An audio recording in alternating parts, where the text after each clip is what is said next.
To the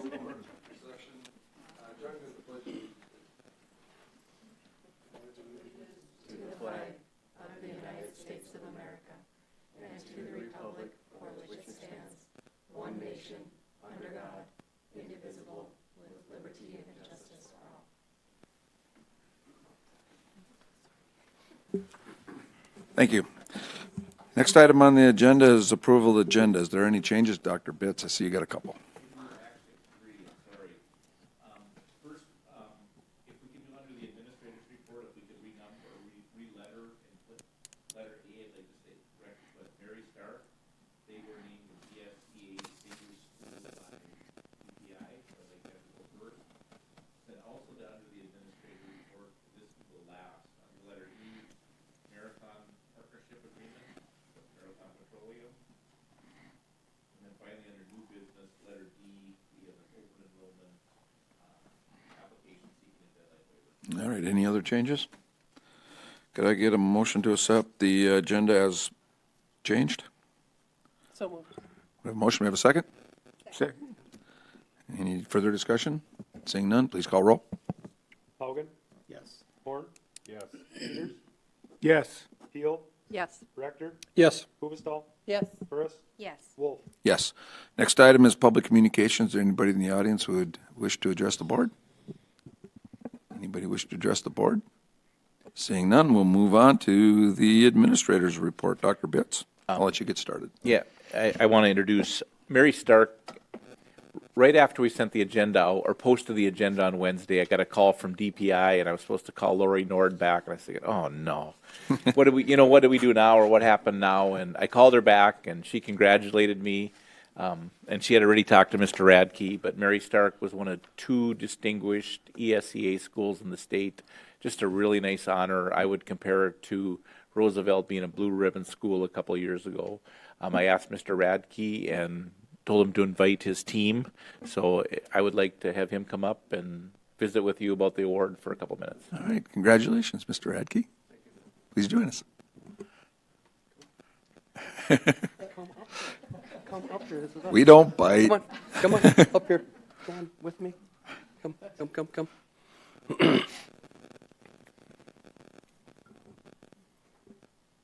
All right. Good evening, board members. Thank you. I'd like to introduce the staff that is with me. Mrs. Strinden, Title I, Mrs. Anderson, Title I, Mrs. Stye, Title I, and Mrs. Albright is our instructional coordinator at our school. If you can't see my face, I have a smile on it. This is, it's just glowing. I couldn't be prouder of our students and even more proud of our Mary Stark staff.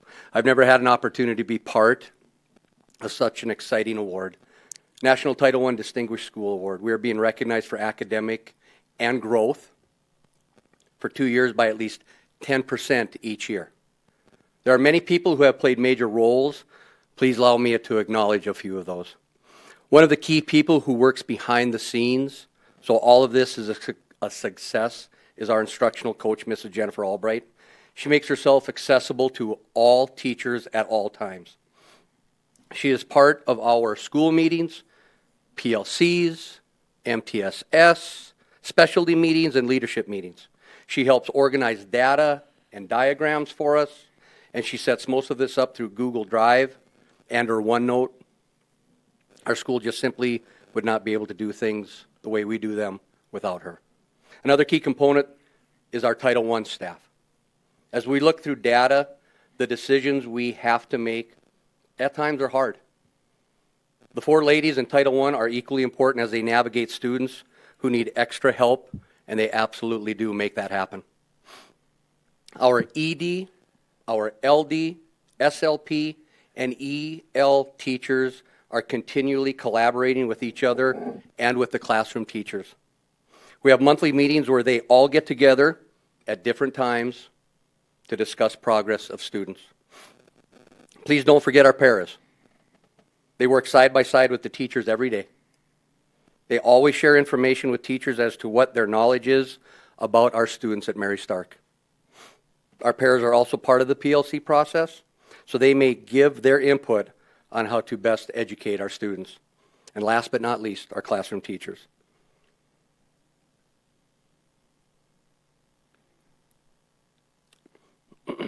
Their endless effort of what to do for students is nonstop.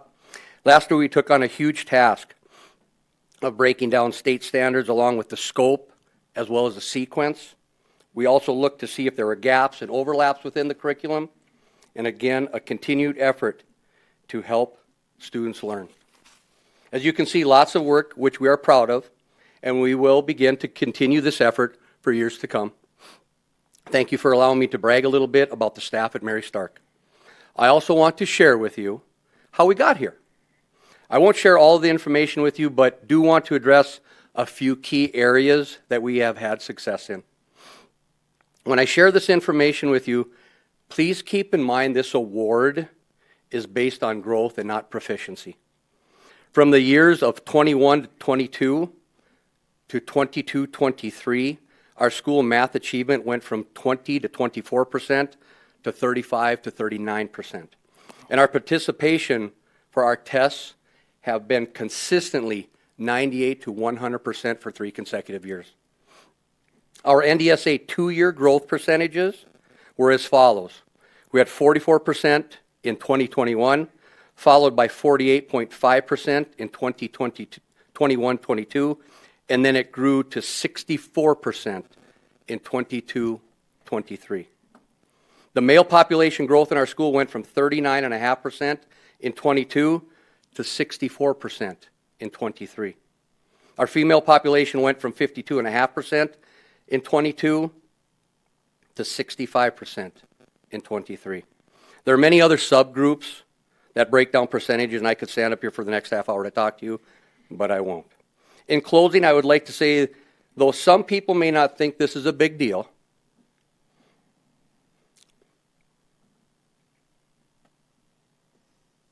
or may say, how can they be so excited about percentages not being in the 70th, 80th, or 90th percentile? Well, that's an easy answer for me. Last year, Mrs. Albright and I did our own number crunching. We wanted to look to see what kind of kindergartners start with us and go all the way with us to 5th grade. We had 37 students leave us last year and 29 come in. Our free and reduced numbers are 93%. Our mobility rate is 54.6%, which means we only have about 45% of our kids from kindergarten all the way to 5th grade. So yes, I will take the numbers, and I will be proud of them. I want to personally thank you for allowing me some time this evening to share with you about a staff that gives so much to our students. And if you have questions, I'll do my best to answer them. Thank you. Anybody have questions? And I'm glad to see you here tooting your horn on this stuff. That's great numbers. Congratulations to all you guys. There's a lot of work that goes in behind the scenes to be able to get there. And it's tough when you got a transitional population like you have. I mean, that's a big number that comes and goes through that time frame. So it's tough to work through that. So that I understand. So congratulations on that. Any questions, any comments from anybody else here?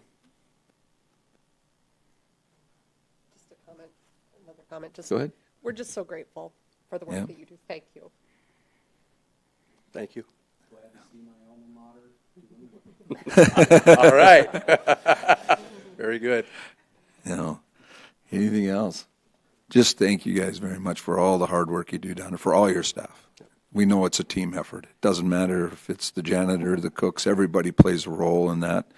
All you standing here, all your teachers, everybody plays a role in those changes. So thank you. Thank you. Putting the kids first. Thank you. All right. You want to move on? Let's go to update on the placemaking study with Wendy Van Dyne. And Wendy is from Stantec. Yeah. It's fun to follow that, isn't it?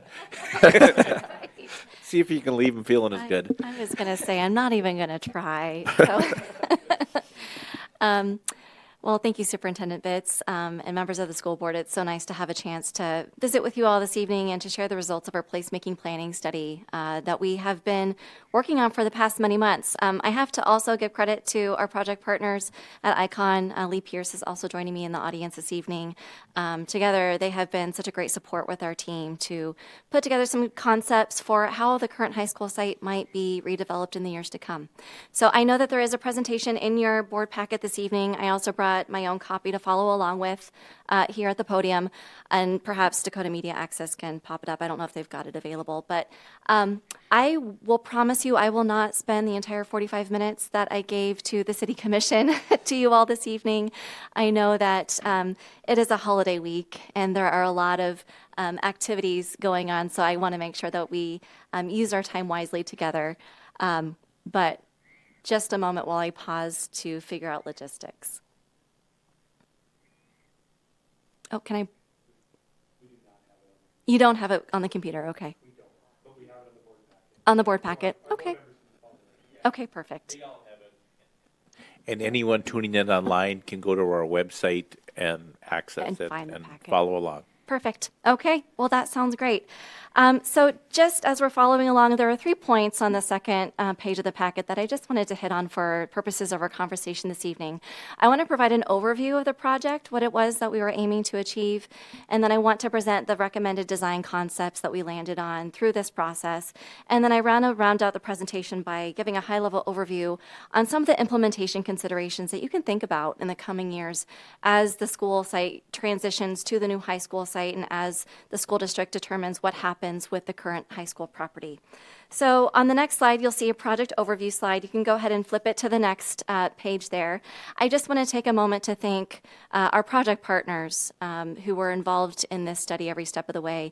And studies like this one, I have to say, with 3 local political subdivisions are not always easy. I know that there are perspectives that have to be weighed and measured and accounted for at every step of the process. And I just have to commend Dr. Bitts and Ryan for being just absolute steadfast partners through the entire process. They were at every single meeting of the steering committee and did not hold back on sharing their opinions and their thoughts for the best use of this property. And if it weren't for their continuous involvement, it would have been difficult to reach a final recommendation. So I just have to thank you, give thanks to the both of them for donating their time and being so willing to come to the table to have these conversations. Also want to give a note of appreciation to the City of Mandan as well as to the Mandan Parks and Recreation District. The study was funded through a 100% grant awarded by the Department of Commerce for this placemaking planning study to the City of Mandan, who helped facilitate the planning study with the Mandan School District and as well as with the Park District. So working with all 3 of these entities was very important, and I have to say everyone came into the study with a very open mind and willing to consider the possibilities for this site. So I have to thank all 3 of them. On the next slide, you'll find an overview of our study process. We initiated the study back in March. We had our very first open house at the Mandan High School in the gymnasium. I think many of you were in attendance and had a chance to weigh in at that very first open house. We broke up the study into 4 specific phases. The first phase was really focused on learning the place, which was going through the existing conditions analysis that had previously been completed for the high school facility, also doing our own site analysis investigation, and then also completing a market analysis so that we could come to the table informed with the market opportunities that really had a strong basis for long-term success. Helped us identify what types of development could have a place here and would be successful not only for the school district but also for the community at large. Once we had a chance to finish that first phase, then we went into exploring possibilities, putting together some initial design concepts, which were developed through a community design workshop in late May. We had about 25 attendees at that workshop. It was open to anyone who wanted to participate. Came up with a few different concepts which really guided the initial direction for where we were able to jump off from in determining a final recommendation. From that second phase, then we started to really refine the plan, turn plans into action, and start to think about and vet some of the different alternatives with the community at large. We did that through different engagement events at Touch a Truck, Buggies and Blues, Art in the Park, as well as the high school reunion that happened over the 4th of July weekend. And then finally, over the past few months, we've really been focusing on finalizing the plan and coming up with our final recommendations and documenting those in terms of implementation priorities, and then, of course, sharing out the plans to groups like you. So on the next page of the document, I just want to highlight some of the community engagement aspects that we leaned on throughout this process. We leaned heavily on virtual engagement, and we have a project story map that is still live and will continue to remain live for the next many months. just to communicate everything that has been completed as a part of this study. We have our entire process documented along with all the results of the input and the community conversations that we've had, along with the final recommendations for the site and the renderings that you'll see this evening. On the next page of our packet, you'll find just an overview of the types of events in addition to virtual engagement that we had throughout the study process. I mentioned that Dr. Bitts and Ryan Legacy participated as 2 members of our steering committee. We had a total of 4 steering committee meetings throughout the entire process. Each of those steering committee meetings lasted at least 2 hours. So when I say that they dedicated quite a bit of time to being involved, I sincerely mean that. So I have to credit them as well as the other steering committee members for staying so engaged. We also had stakeholder interviews with many local focus groups, both as part of the market analysis as well as a way to engage members of the child care community as well as our local regional planning organizations and members of the private development community, as well as other focus groups to better understand the levels of interest that folks might have in the future redevelopment and repurposing of this site. We also completed a community survey at the very beginning to gauge the types of programmatic amenities that community members would like to see, whether that be green space amenities or others. And then we had a total of 8 community conversations. And those conversations were comprised of 3 open houses, 1 community design workshop, and 4 specific pop-up events at those community activities that I shared earlier. So I have to say that all of this engagement really provided us, combined with the market analysis, a strong foundation of understanding what the community and what stakeholders would like to see happen here in the years to come. So on to the next couple pages in your packet this evening, I wanted to move on to the recommended design concepts. And with all the feedback that we had from all of those different means in the first couple of phases of the project, it really did root these final recommendations in something that can be tangible and can feasibly be achieved here at this site as the school district looks to engage and sell portions of this property to developers who might want to carry some of these recommendations forward. So on the existing conditions and study area, we have an exhibit that shows the existing high school site. And I know that you all are very well acquainted with this site, with the Brave Center remaining or existing up in the northern half of the site, just south of Division. And then with the All Seasons Arena immediately south of there that is owned and operated by the Parks District. And then, of course, the existing high school that exists immediately to the south of the Brave Center. Also want to highlight the green space that exists immediately to the west of the parking areas of these facilities, because that does pose a great opportunity to not only infill with redevelopment opportunities, but also to support continued use of green space and connecting Sunset Park for the Parks District all along that western boundary of the community, which is a great opportunity for the city of Mandan. On the next slide, on the proposed concept, you'll see how we have leaned on some of those existing uses and created space for them to remain in the years to come. We've communicated to all of our stakeholders through this process that based upon our findings of not only the existing site conditions as well as the feasibility study of the current high school building, but also the results of our market analysis, it just is not feasible for the high school site to remain.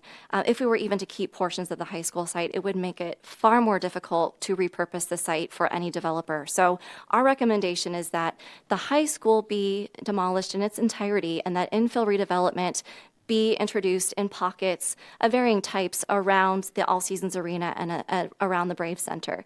That's not to say that different aspects of character from the high school site couldn't remain in terms of the mid-century character of the building or some of the materials that it was constructed from. That can be integrated into the placemaking aspect of this site. But we really see that this site is really prime for long-term use if it is infilled with neighborhood commercial opportunities along Sunset Avenue, as well as with mixed-use commercial immediately to the south of 9th Street, and then with mixed-use commercial and then multifamily residential immediately south of the All Seasons Arena, and then finally, as we transition into the existing neighborhood character to the south of 8th Street and even north of 7th, starting to introduce other types of residential opportunities like twin homes, townhomes, and then smaller single-family residential units that are complementary to the mid-century established neighborhoods that already exist around the high school site.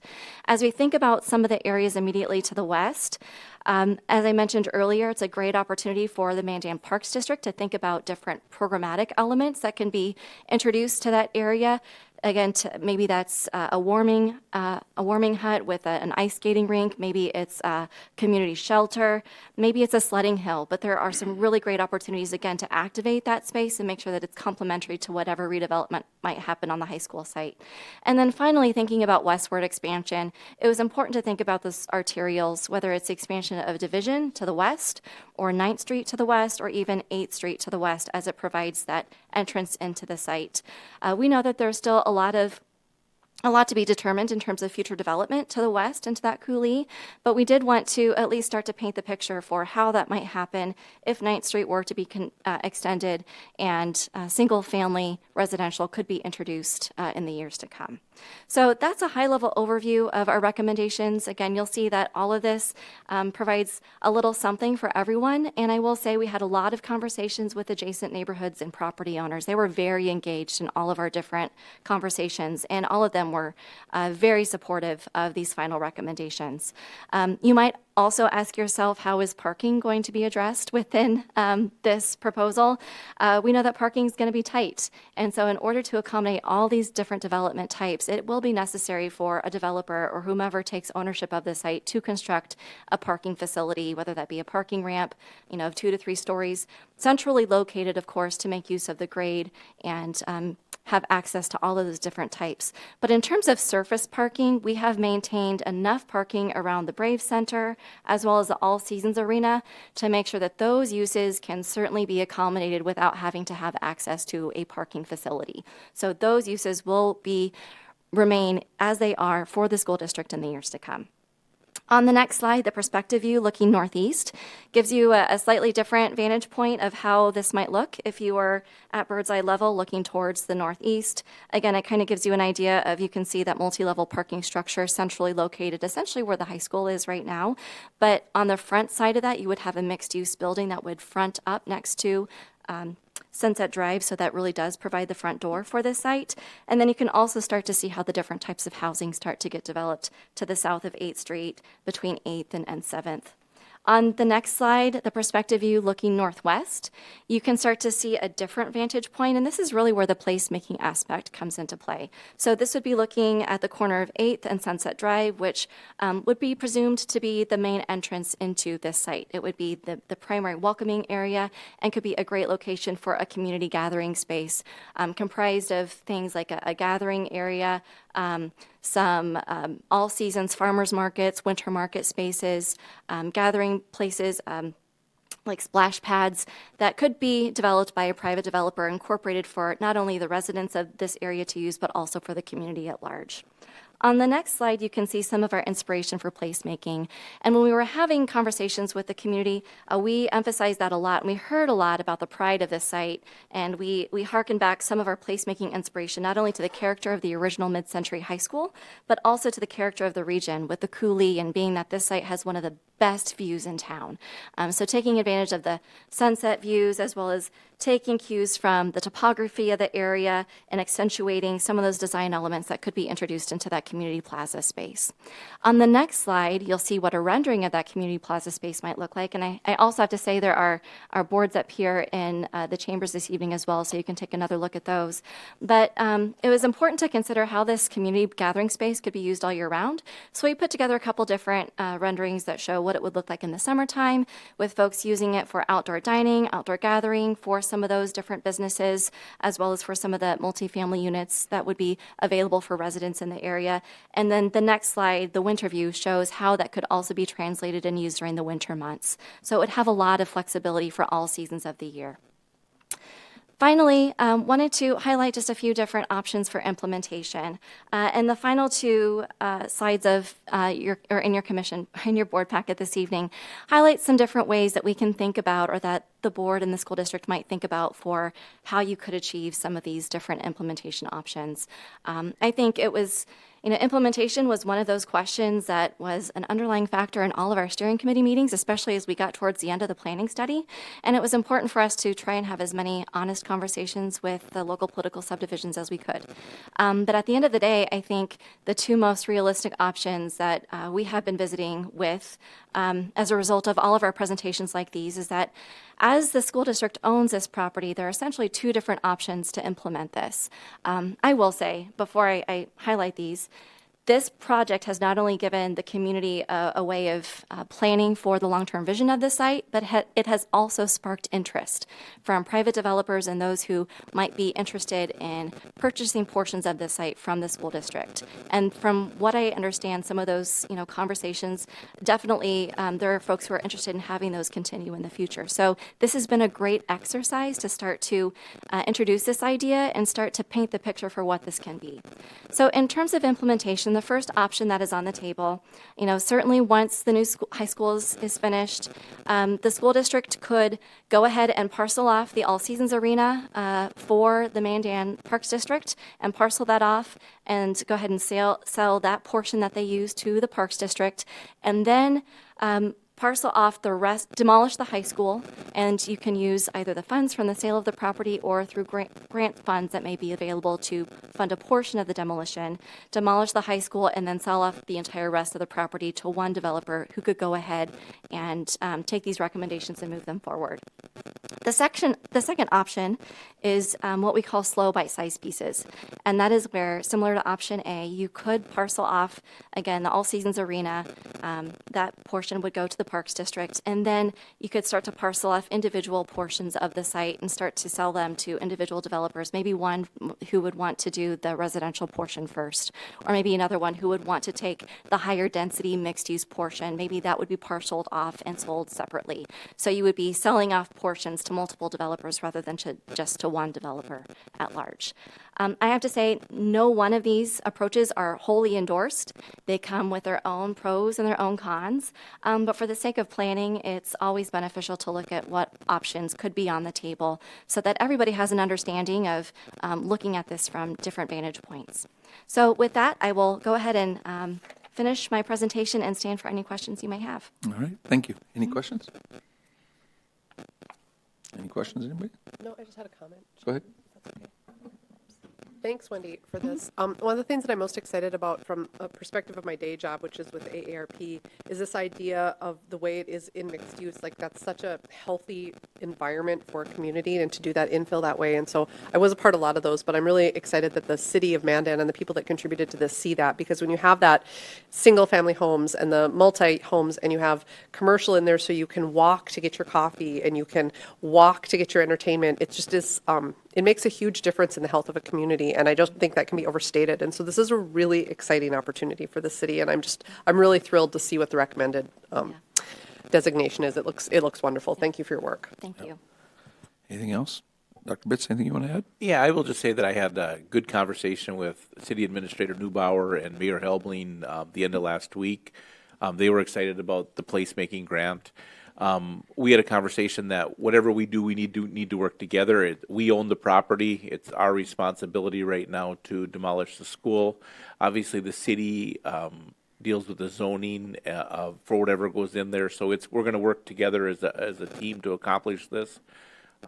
But I think we're in a good place with the city. And I also had a conversation with Cole Hagelin from the Park District. They want to continue to use and operate the ASA. And that's certainly right central to this, and it has to fit in with it, whatever goes there. Yep, I agree. Anybody else have any comments, questions? Well, Wendy, thank you very much for all the hard work you do. This is really exciting. I mean, it's a great opportunity, and it just goes to show you, Mandan, we all work together. I mean, we really tried to with the city and the schools and the parks and everybody to come up with what's best for Mandan. And this type of thing can give direction and guide us as we move forward. So thank you very much on that. Yeah. Thank you. Yep. Thank you. All right, we'll move on then to the update on the free and reduced lunch program. Dr. Rederath. Yeah, you'll see in your packet we have the first 2 months of free and reduced lunch numbers for us so far this year. And if you'll just note a couple of things, you'll see in September our district free and reduced lunch number was 37%, and it drops down to 31% in October. And the reason for that is that we always carry over from the previous year. So anybody who had done the forms last year, it carries through the end of September. So we typically see a drop like that. That 31% is about on par of where we've been the last couple of years with our free and reduced lunch number. numbers. The schools that are highlighted in orange, if we went off of these 2 months, would be our schools that would qualify for Title I services next school year because they're above our district average. And just one thing to note, a difference from this year's Lewis and Clark would drop off of Title I services, and they were aware that they were kind of right on that edge, and we would pick up the middle school. So it's still the same number of schools. We just may look at a shifting of services. We'll see how the year goes. We'll collect these every month, and then we can make a decision on which month we use for our Title I application for next year. So just an update on where we are at right now. All right. Thank you. Any questions on this? If not, we'll move on then to discussion of the 24-25 calendar. Dr. Betts?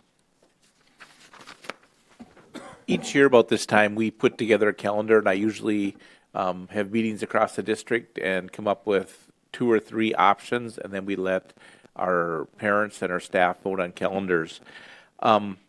This next year is a little challenging with the high school. We've been meeting with Northwest Contracting, and they told us that August 28th, the high school will not be done, but we'll be able to move in. The toilets are going to flush, we're going to be able to serve dinner, and we're going to be able to have school in that building. So I started building a calendar starting on August 28th. In the past, we always graduate the Sunday Memorial Day.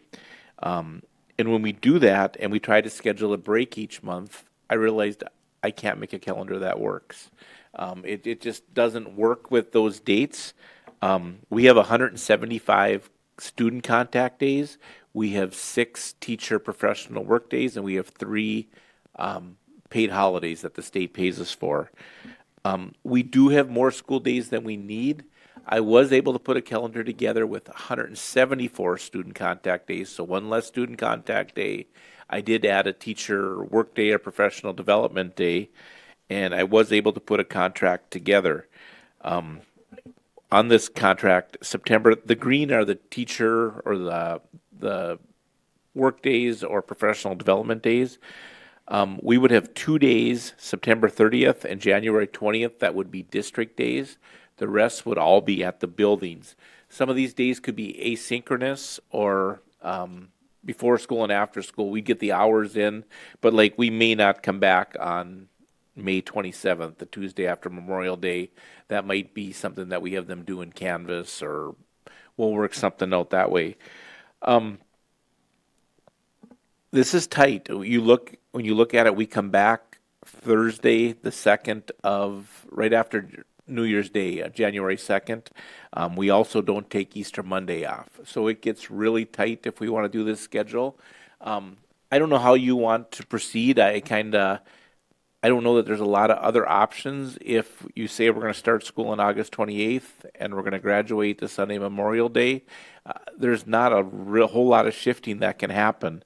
I guess I did have a meeting with MEA leadership, the teachers group wanted to meet with me on a couple of things, and we met, Dr. Rederath and I met with them roughly a week ago, and we shared this with their leadership, and they said, we're fine. We understand that building a high school, there's some constraints that go into building a calendar, and we'd be fine if this is the calendar for 1 year. We shared it with our administrator group. They told us the same thing, that they understand what we're up against. We do not need to adopt this tonight. We can certainly think about this, but I would like to have a calendar in place before we break for Christmas. I guess if you want to adopt it, you can. If you want to tell me, make some changes, we certainly can. I can answer any questions, and I'll just stop talking right now. Dr. Bitts, I have a question, and then I'll open up to anybody else. But we have a couple of storm days built in here, which we need to have some days off, even if we don't have that. But we get, right now, we got enough hours that we can actually take some off without having to make up. And if we're 1 day short, that's going to take one of those days, correct? Correct. I think we have about 5 or 6 days right now where we have more hours than we have a longer day than we need to, of what the state requires. So you're right. There's 5 or 6 days that we wouldn't need to have school, but I think school matters. I believe I do too. that. Yeah. Don't get me wrong. I was asking the question simply from the Yes. fact that we have a little bit of grace there, that Yes. we'll try to make sure we get some of these vacation days in, even though we got them identified on here as a snow day. That's what I'm Absolutely. after, really. Absolutely, yes. And we can also go online if we need to too. We correct? can. Right now, the legislature still allows us to have virtual days, and that will carry into next year, yes. Okay. Even though they might have to come back in a special session, I don't see them addressing this. But I hope not. All right. Any other questions? What are your wishes? You want to hold it over or you want to act on it?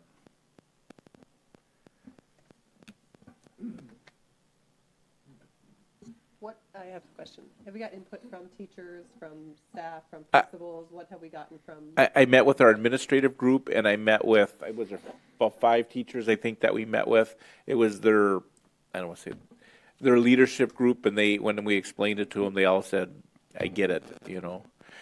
One other thing we could do is we could have a separate start date. We could start our elementaries and our middle school on one date and our high school at a later date. The issue with that is it gets real expensive because you're paying for extra busing on those days. So there's a cost associated with that.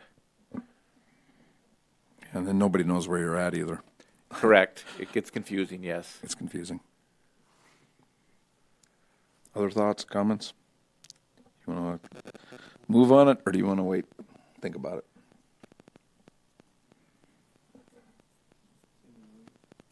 You want to wait? And I guess I would ask, like, what would you like, if you would like to wait, is there something else you'd like me to bring back, or?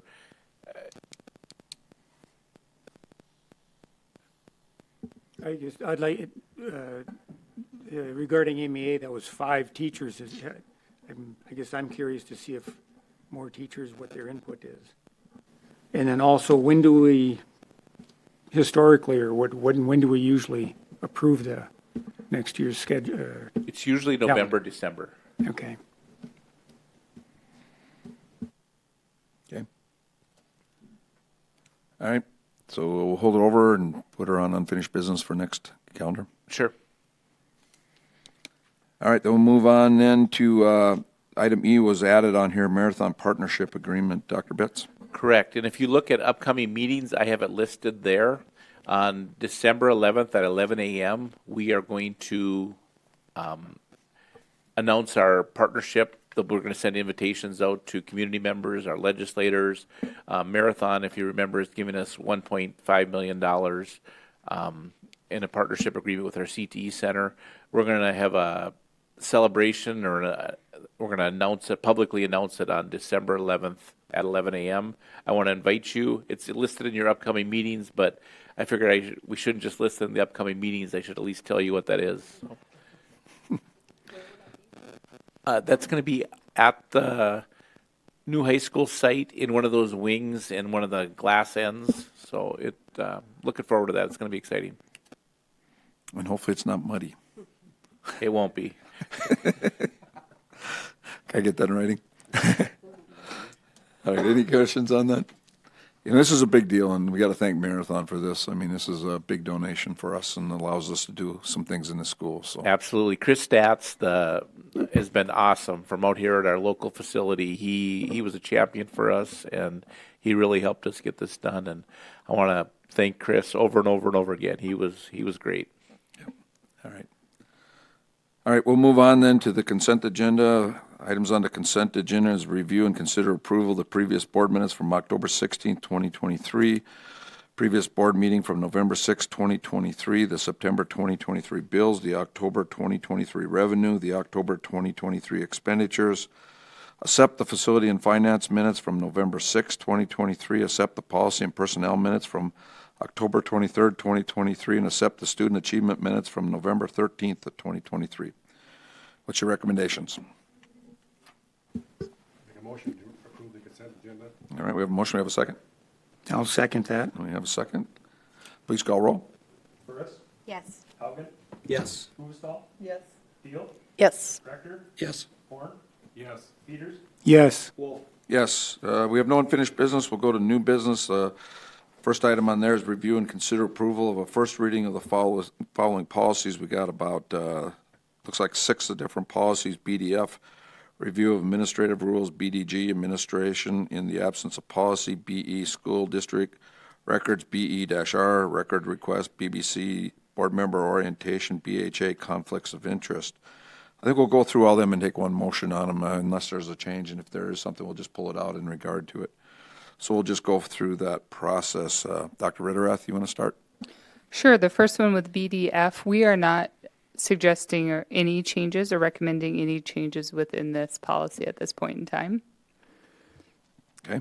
And then with BDG, it was just a small change from the superintendent shall to the superintendent may inform the board at the next regular scheduled meeting. I think, Dr. Betts says any superintendent does a nice job of keeping the board informed when he makes decisions, but I think not every single decision the board is made aware of. So that's why we changed it from shall to may. Otherwise, the meat of the policy is recommended to stay the same. All right. Questions on that one? Those two? All right, Dr. Bitts, you got the next one? Yep, and that was BE, school district records. All of our records are open unless there's something in Century Code that says they're not. The only change we made is on the legal reference when we looked these up and we checked them. 15.010931 dealt with the publication of minutes, which is just one of our school records, but it really doesn't have anything to do with this, I don't think. So we deleted that reference. And then 4404-8 has been repealed. It's not even part of Century Code anymore. So we would just recommend that we just get rid of those legal references, and otherwise no changes to the policy. You want to do the request one right away, too? I do. And records request, we got rid of in the first paragraph, we got rid of a sentence that requests for inspecting, copying records will be presented to the custodian. And the next paragraph basically deals with that. It just says the district will permit access to or provide for the copying of records requested. And then it said, the old policy said after 3 days, we just said in a reasonable amount of time. Hopefully that can be the same day but if there's a reason that it would take longer, we'd want to be able to explain. And we have to explain why if it's going to take the amount of time that it does. And then finally in the third paragraph, just a grammar change. They didn't think we needed the word also. Okay. Any questions on those two? If not, then we'll move on to BBC, board member orientation. Dr. Ritterath? Yes, for this one, we're just recommending some changes in wording in that first paragraph, looking at the superintendent shall offer an orientation to new board members instead of will. At the end of the day, Dr. Bitts or myself or anybody, a board member can choose to come in or not come in and do the orientation. That we just wanted to put it out there that we will offer it as we are required to, but ultimately it's up to the new board member to take advantage of that opportunity for the orientation. Yep. And the next one, conflict of interest, Dr. Bitts? Yeah, we had no changes of this. This is just if a board member, for example, had a snow moving business and we hired you or you were possibly going to be removing snow from our parking lots in the morning, you would need to recuse yourself from that vote and say, I have a financial interest here, and something along those lines. All right. Any questions on any of these? Everybody good with them? If not, could I get a motion to accept them then? I would move that we accept the new business. Item A, right? Pardon? Item A. Yes. Yeah, I'm sorry, item A, yes. I get a second? Second. All right, we have a motion and a second to review and consider approval of the first reading of the following policies: BDF, BDG, BE, BE-R, BBC, and BBH. Any further questions, comments? Seeing none, please call roll. Burris, Yes. Huvestal, Yes. Horn, yes. Field, Yes. Rector, Yes. Peters, Yes. Haugen, Yes. Wolf. Yes, next item on the agenda is review and consider approval of the first reading to delete the following policies. So these are for deletion. First one is BE-E, records request form, and the second one is BG, school board membership. Dr. Bitts? I've been here for, I think I'm in my 14th year here, and we've literally had hundreds of records requests. I've never had anybody use a form.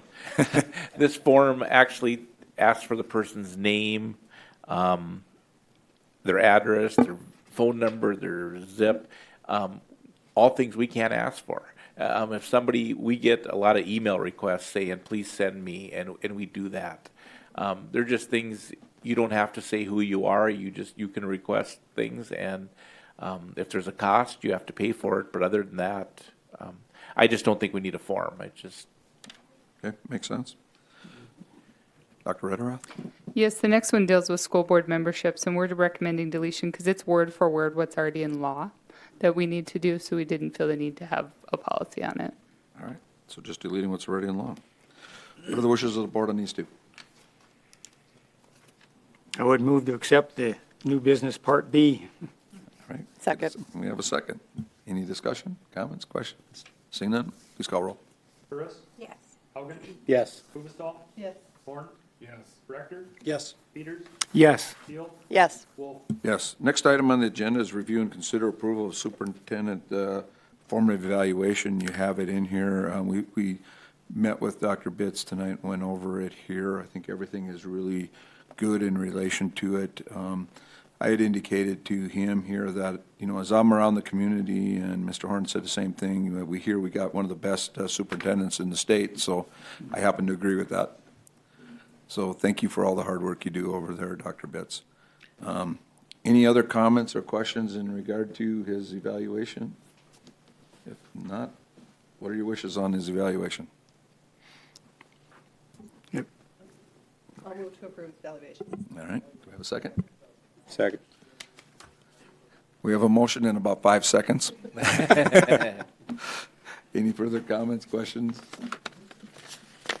Seeing none, please call roll. Haugen, Yes. Horn, Yes. Peters, Yes. Keel, Yes. Rector, Yes. Huvestal, Yes. Burris, Yes. Wolf. Yes. And Dr. Bitts, I just can't reiterate enough, thank you for everything you do. You and your team do a great job. Thank you. Moving on, open enrollment seeking a deadline waiver. Correct. This is a Mandan family that has relocated out of the district, and they would like to continue to go to school in Mandan. They've completed the application in time, and it would be our recommendation that you approve these open enrollment applications. And that is 2, correct? It's 2 students, yeah, both elementary students. All right. It's great to see kids want to stay in our community. Means they're doing everything right. What are the wishes of the board on this one? I'd move to approve the deadline waivers. All right, we got a motion. Do we have a second? Second. We have a second. Any further comments, questions, discussion? Seeing and hearing none, please call roll. Burris, Yes. Huvestal, Yes. Peters, Yes. Keel, Yes. Rector, Yes. Haugen, Yes. Horn, Yes. Wolf. Yes. Moving on, future meeting dates, November 27th, Health Insurance Committee, 4 p.m. at the Brave Center. December 4th, Policy and Personnel, 5:30 p.m. at the Brave Center. December 7th, Health Insurance Committee, 4 p.m. at the Brave Center. December 11th, Marathon Partnership, 11 a.m. at the new high school. December 18th, regular school board meeting, 5:30 p.m. at City Hall. Just for everybody's awareness, that December 7th one is we're going to have 2 companies give us their information on the RFP in relation to the near-site clinic is what that one is actually about, just so everybody's aware. So we're working through that piece that we've had some conversations on. So any other meetings that we should have before us? If not, meeting adjourned.